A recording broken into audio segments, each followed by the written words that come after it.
Greetings, it's the Digital Dog once again, and I have a new tutorial for you. I want to cover the Out of Gamut or OOG overlay in both Photoshop and Lightroom, simply because a week doesn't go by when I don't hear someone posting about it online and asking about the Out of Gamut overlay. I thought I'd cover it and make your life a little easier. Here's what I'm going to cover. This will be a fairly short tutorial, at least for me. I'll show you what the Out of Gamut overlay is and how it's configured in both Photoshop and Lightroom. The crux of the video is going to be discussing problems with the Out of Gamut overlay. So cut to the chase. If you want to stop this video short, I'm basically going to recommend that you ignore the Out of Gamut overlay completely in both products, with a minor exception, and I'll tell you why.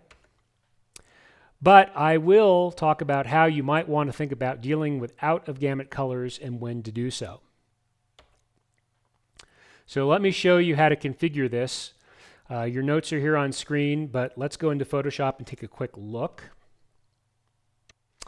So here I am in Adobe Photoshop CC 2015.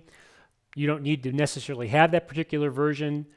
The Out of Gamut overlay functionality has been in Photoshop prior to 1998, when Photoshop implemented sound color management. So this is a very old feature. I'm sure whatever version you're running, you will be able to access this. Let me just point out that I have an image here that is in color match RGB. And to do a soft proof and to implement the Out of Gamut overlay, you need to go into your View menu and go into your proof setup. And the first thing we're going to do is select the profile, which is necessary for Photoshop and later on Lightroom to calculate just what's out of gamut between color match RGB, the document color space, and whatever we want to examine. So let's go in here and just pick an Epson profile.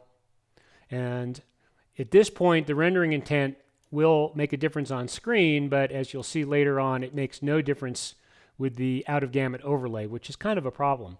So I'm going to select this particular output profile, and then I'm going to go under my View menu and just simply select Gamut Warning. And what you see at this point is a pretty ugly gray overlay of the colors that Photoshop has determined are out of gamut. If I turn the gamut warning off, you can see that there are quite a few saturated colors in here. If I go back into gamut warning, you can see what it basically does is provide a fairly ugly overlay that blocks your image. If you want, you can go into your Photoshop General Preferences, come down here to Transparency and Gamut, and I can change the color overlay to whatever I want. So maybe I want it to be this sort of fluorescent green color. Click OK and OK. And you can see that the solid green overlay is now showing me what colors are out of gamut, comparing color match RGB to, in this case, my soft proof setup, which is an Epson premium luster profile. So what is the problem with the Out of Gamut overlay? Well, the first thing I want to show you is I'm going to go back into my proof setup, custom, and I'm going to actually select color match RGB, which is the color space of this image. And what you'll see is that there's some ugly green overlay on top of the image. Clearly, this is a bug, and one of the reasons that I suggest you avoid using the Out of Gamut overlay at all possible costs. The document is in color match RGB, and I'm soft proofing it in color match RGB. So there should be no green overlay. There should be no Out of Gamut overlay because the document and the proof are in the same color space. So this is a major problem with this particular way of determining Out of Gamut colors. As you'll see later in my slideshow, the Out of Gamut overlay in Lightroom does not match the Out of Gamut overlay in Photoshop. So which one is correct? The answer is neither, but we'll move on from here. Now, getting back into the slideshow, here are our notes, and as you can see, I've shown you how to go about selecting the color for the overlay. You can optionally select the opacity. One of the problems with the Out of Gamut overlay is it treats a color that's just a small amount of out of gamut, the same as a color that's excessively out of gamut. So you basically get an ugly overlay that blocks your image, and you don't know to what degree the color is out of gamut.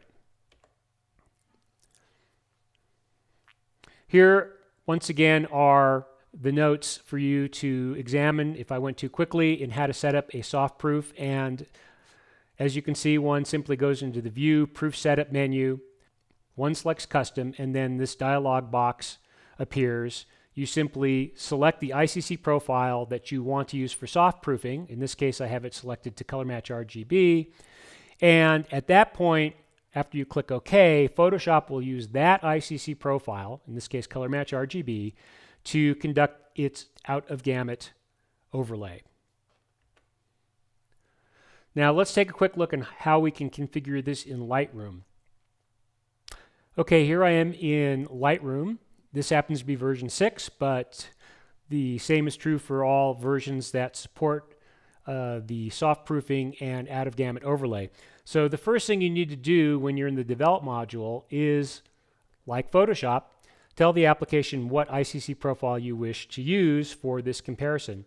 And the simplest way to do that is just to type the S key, and we will see that the user interface changes, and at this point we can select any of the ICC profiles that are populated in this list. If they're not populated in the list, you can select Other and simply click on a particular profile that you want to soft proof. Let's go back to Color Match RGB. Again, this image is in Color Match RGB, just as we saw in Photoshop. And at this point, up in the histogram, you're going to see two little icons on either side of the histogram.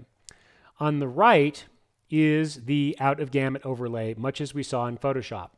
And I can click on it and it'll stick, or I can simply hover over it and get a preview. Once again, you can see that the Out of Gamut overlay in Lightroom, like Photoshop, is inaccurate and buggy because we're looking at data in Color Match RGB. We're soft proofing it in Color Match RGB and we're asking the application to show us what colors are out of gamut. And as you can see, there are a lot of colors in red indicated that these are supposedly out of gamut, which of course they are not. You cannot configure the color. It's always red. So unlike Photoshop, there's no preference to set it to something other than red. So here are our problems right away. We have out of gamut colors being shown to us that are not out of gamut. We have an overlay that simply blocks our image and makes it look rather ugly. In the case of Lightroom, we don't have control over the opacity. It just simply gives us 100% blockage of our underlying image. And then the big question is, what are we supposed to do at this point? The fact that colors are out of gamut is something that you're going to encounter all the time. I'll show you how to deal with this and give you my 2 cents, but let's move on. Back in our slideshow, just so you can see, I've indicated how one goes about selecting the out of gamut overlay by invoking a soft proof, which you can do by simply typing the S key. You'll notice that under soft proofing, shown here in our slideshow, there's a checkbox next to Destination Gamut Warning.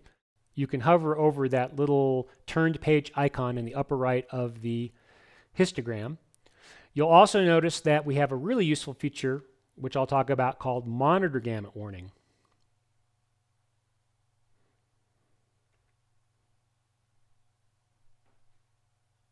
Now, Lightroom has a very useful out of gamut overlay, which is based on your display. And this is a feature that you're going to find in Lightroom, but not Photoshop, unfortunately. So here are the notes, but let's take a quick look in Lightroom proper and see how this works. So we're back in Lightroom, and instead of Color Match RGB, let's pick something like an output profile. We'll use an Epson luster profile once again. So now you're seeing the soft proof. And if you move the cursor over to this particular Show Monitor Gamut Warning, you'll see nothing shows up. I'm working on a wide gamut display. This is a NEC PA272W, and it has a gamut that is, well, for all practical purposes, that of Adobe RGB. Let's click on another image, is in a much wider color gamut, and if we now select the overlay, you can see an overlay that in this particular case is blue. Notice as I toggle it on and off, the blue square is out of gamut on the far left, as is some of the cyan on the far right of this Macbeth. Let's pick something, for example, one of the Roman 16 images. Actually, let's pick green, because the big difference between gamut of Adobe RGB and sRGB, which most monitors are based upon, is in green. So I'm going to toggle over this, and again, you can see that there are some blue colors on this gentleman's shirt. And what this is basically telling us, which is rather useful, is that the color gamut of these saturated blues in this gentleman's shirt are outside the gamut of my display. So what Lightroom is doing is it looks at the ICC profile of your display. It looks at the ICC profile of this particular data. This image is in a wider gamut space. And when you toggle on and off this particular overlay, what it shows you are the colors that you can't see on your display. They are out of display gamut. So this is fairly useful. What it allows you to do is see what you can't see, if you would think of it that way. What are the colors in the image that you could possibly print, but you can't fully see on your display due to the limitations of the display gamut? And so I think this is a rather useful feature to quickly educate you as to what's invisible to you. And if you're in the market for a wide gamut display, if you're currently working on an sRGB gamut display, using this particular tool might make it very easy for you to decide whether or not you want to spend the extra money for a wide gamut display. Let's talk quickly about how we might want to deal with these OOG or out of gamut colors. Wouldn't it be great if we could just automatically select these colors and then somehow modify them to fall into gamut? And that's really the idea behind the out of gamut overlay. You're supposed to see these colors that are out of gamut based on this ugly overlay. And then the idea prior to ICC color management back in 1998, you would take the sponge tool set to desaturate or use some sort of technique to attempt to manually remove all of the overlay. Well, we have a way of selecting out of gamut colors using color range. That's the good news. The bad news is that the out of gamut is only working with the CMYK profile loaded in your color settings. So as you can see here, I have my color settings set for swap web-coded V2. If I use the color range to select out of gamut colors, it's going to select those out of gamut colors based on that CMYK profile, not any RGB profile you may have set up in your proof setup. So I'll give you a quick example of that. So what we'll do is we'll turn off our gamut warning for the moment and go into our select color range, and you can see a very useful out of gamut method of selecting these particular colors. But that's not going to work for us because this particular overlay is based on, in this particular case, swap coded V2. Look what happens if I were to select, I don't know, we'll do something that has even a smaller gamut, web coded V2, and go okay. So what I'll do here is I'm going to save the selection by going under select, save selection, and I'll call this swap. Then I'm going to deselect. I'm going to go back into my color range after changing my ICC profile and say OK. And now what I'll do is once again save selection, and we'll call this uncoded. And at this point, if we toggle our channels, we have these colors selected based on swap and these colors selected based on uncoded. None of these is correct if our goal is to select out of gamut colors based on any RGB ICC profile.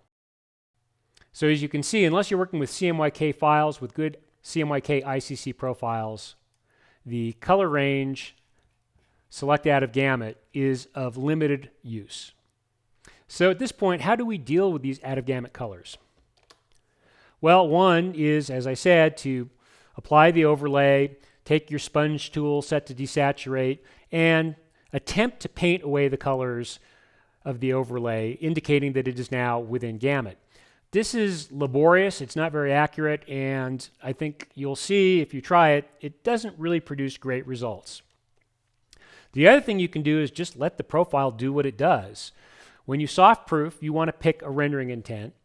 You want to toggle between perceptual, relative colorimetric, and depending on the profile, maybe even to the saturation rendering intent.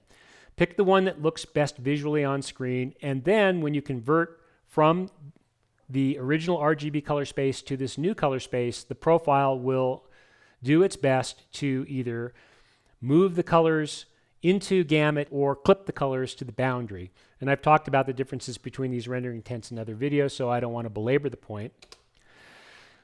You could just skip the OOG overlay and just let the profile do the job. Keep in mind that this overlay predates Photoshop soft proofing and ICC profiles and rendering intent. So it isn't really something that you want to be working with now that we're in the 21st century. So let me show you a couple techniques for dealing with OOG color. You can paint away the OOG overlay with the sponge tool set to desaturate, but this can be done on layers, and I'm going to do a demo. So the first thing you need to do, obviously, is set up your soft proof for the final output. We saw that. You've got to tell Photoshop what ICC profile you want to use to compare the Out of Gamut colors. What I would do is create a new layer above that particular image and set the blend mode to saturation. I'll show you this very quickly in a minute with a very saturated image. You want to set the foreground color to black or any neutral color, and that's the key. When you paint in saturation mode, it's the color, or the lack of color actually, the neutrality, that will control how that particular blend mode is working. Then you can select a brush with a really low opacity and just paint the OOG colors and desaturate them. I'll show you what I'm talking about in a second. And also keep in mind that the fade command after making a brush stroke can be very useful for controlling this particular edit. Okay, we're back in Photoshop, and the example file I have here is a very, very wide gamut. All the actual image files that you see here are from raw data that was converted directly into ProPhoto RGB. So we've got some very, very saturated colors. Again, you can see down here that I am in ProPhoto RGB 16-bit. And what we'll do is once again go into our view, proof setup, custom. We'll pick our printer profile that we want to use. Once again, the rendering intent is not going to play any role with the Out of Gamut color overlay, but of course it makes a profound difference when you toggle these different rendering intents.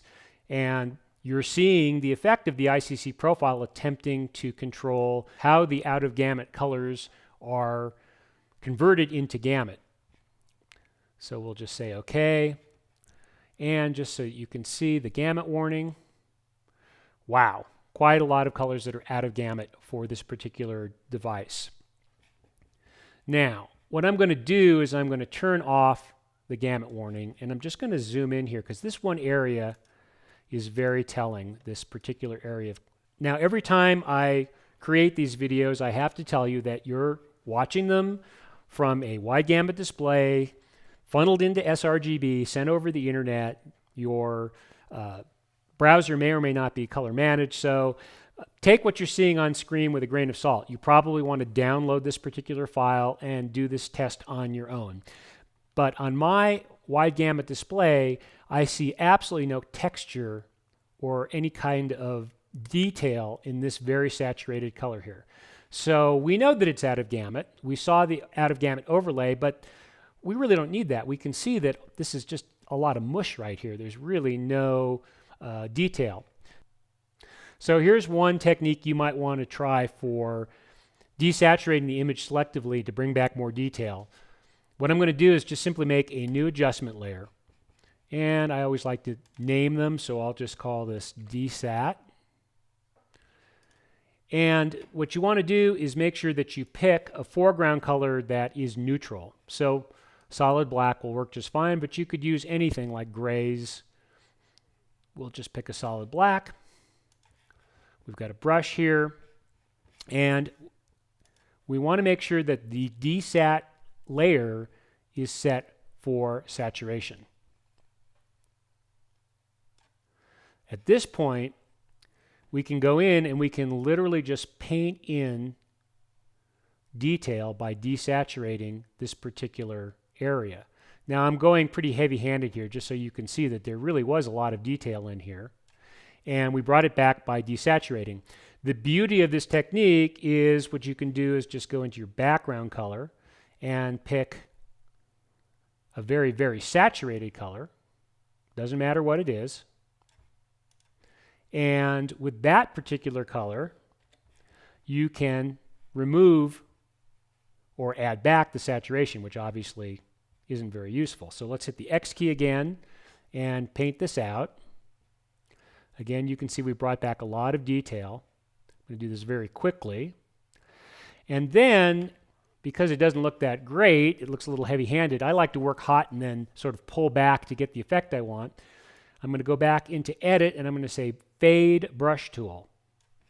And what this is going to do is bring up this particular dialog box that allows me to control the opacity. And of course, obviously, if you go too far, you've removed all saturation.